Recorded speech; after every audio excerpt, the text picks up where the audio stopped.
Hi అండి. నెయ్యి ఇంట్లోనే ఈజీగా తీసుకోవచ్చండి. మనము పాల మీగడ మనము బర్రెల దగ్గర నుంచి తెచ్చుకున్న పాలు ఎక్కువ మీగడ అనేది వస్తుంది.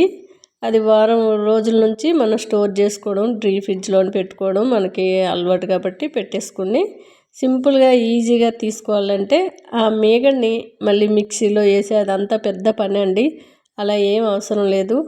డైరెక్ట్గా స్టవ్ మీద కళాయి పెట్టి ఇలా మీగడంతా కూడా వేసి మనకి గరిట అనేది ఇలాంటిది తీసుకోండి. ఇలా గీకుతూ మంచిగా దగ్గరుండి హైలో పెట్టి స్టవ్ మనం మరిగించిస్తే ఒక 20 నిమిషాల్లో మనకి నెయ్యి అనేది రెడీ అయిపోద్ది. స్టవ్ అనేది హైలో పెట్టుకోవాలి. సిమ్లో కానీ మీడియంలో కానీ పెట్టినట్లయితే ఆ నెయ్యి రావడానికి గంటల కొద్ది టైం అనేది మనకి వేస్ట్ అవుద్ది. హైలో పెట్టేసి కలుపుతూ ఇలా వేపుకుంటే మనకి నెయ్యి అంతా కూడా పైకి వచ్చేసి ఆ గోదావరి అంతా కూడా కిందకి వెళ్ళిపోతుంది. అది కూడా మనకి నెయ్యి సువాసన బాగా రావాలంటే తమలపాకులు కానీ కొద్దిగా కరివేపాకు కానీ 2 లవంగాలు కానీ లేదంటే యాలక్కాయ కానీ వేసుకోండి. మంచి సువాసన వస్తుంది. మనకి ఆ కింద గోదావరి కూడా పడేయవలసిన అవసరం లేదండి ఇది. ఎందుకంటే దాంట్లో షుగర్ కానీ మీకు షుగర్ ఇష్టం ఉంటే షుగరు లేదంటే బెల్లం ఇష్టం ఉంటే బెల్లం వేసుకొని తినండి. సేమ్ మనకి బయట నుంచి తెచ్చిన స్వీట్ కలాకంలాగా అనిపిస్తుంది. టేస్ట్ చాలా బాగుంటుంది.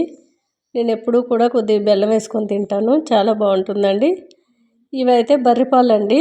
మాకు ఇక్కడ బర్రెలు ఎక్కువగా ఉన్నాయి కాబట్టి ఇంతకుముందు అయితే నేను ఆవు పాలే తెచ్చుకునేదాన్ని. ఇక్కడ ఆవు పాలు దొరకట్లేదు. ఆవు పాలు ఆరోగ్యానికి చాలా మంచిది. బర్రె పాలు కొంచెం వాతం అంటారండి. ఎవరు కూడా మా దగ్గర తాకపోతుండే ఇక టీలకు అలవాటు అయినారు కాబట్టి తీసుకోక తప్పట్లేదు. ప్యాకెట్ పాలు కంటే కూడా ఇలా బర్రె పాలైనా ఆవు పాలైనా చాలా మంచిదండి. ప్యాకెట్ పాలు ఎవరు కూడా తెచ్చుకోవద్దు.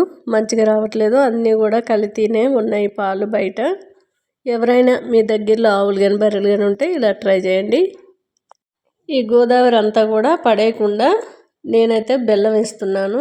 బ్రౌన్ కలర్లో అయ్యిందండి. ఇంకా కొంచెం మాడితే మాత్రం పడేయవలసి ఉంటుంది. మాడకూడదు.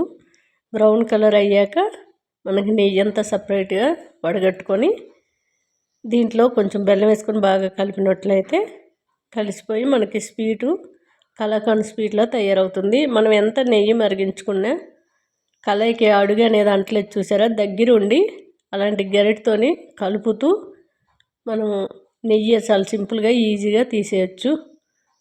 చూసారు కదా. టేస్ట్ అయితే చాలా చాలా బాగుందండి. బెల్లం వేసాక ఆ సువాసన కూడా స్వీటు మనం వండుకున్నట్లే ఇల్లంతా సువాసన ఉంది. చాలా బాగుంది. ట్రై